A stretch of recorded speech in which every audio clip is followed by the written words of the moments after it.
जमियत उलमा इस्लाम पारां वारह ऐं नसीराबाद तालुकनि में ज़रई पाणी जे खोट ख़िलाफ़ मुल्क जे अहम शाहराह इंडस हाईवे ते धरणो हयो वियो आहे। धरणे में जमियत उलमा इस्लाम समेत मुख़्तलिफ़ सियासी समाजी तंज़ीमुनि जे अॻुवाणनि पिणु शिरकत कई आहे। धरणे जा वधीक तफ़सील ॿुधाए रहियो आहे नसीराबाद मां सज्जाद अब्बासी। जी सज्जाद, तफ़सीलनि खां आगाह कजो।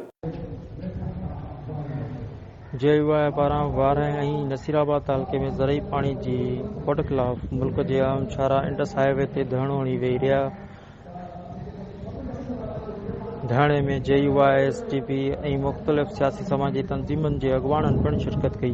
मौलवी मोहम्मद सिद्दीक़ मंगणीजो, मौलवी यासीन कांदड़ो, माशूक पुलपोटो, PP अॻुवाण अली रज़ा चोलियाणी, काज़िम रज़ा अब्बासी ऐं ॿियनि जी अॻुवाणी में डिग्री कॉलेज भरिसां रुकावटूं विझी शामियाना लॻाए धरणो हणी वेही रहिया। उन मौक़े ते मीडिया सां ॻाल्हाईंदे अॻुवाणनि चयो त असां 15 अगस्त ते पाणी जी खोट ख़िलाफ़ धरणो लॻायो हो।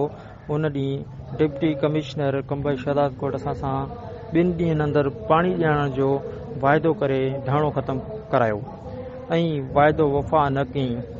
अॼु असीं बिस्तरा खणी आया आहियूं। पाणी अचण ताईं ही धरणो जारी रहंदो। अॻुवाणनि चयो त लखें एकड़ ज़रई ज़मीन बंजर बणिजी वई आहे।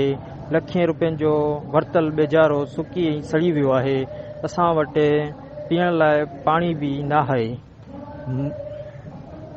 हिननि चयो त जेसीं ताईं पाणी शाखुनि में न पहुचायो वेंदो असांजो एहतिजाजी धरणो जारी रहंदो। वॾी महिरबानी सज्जाद अब्बासी।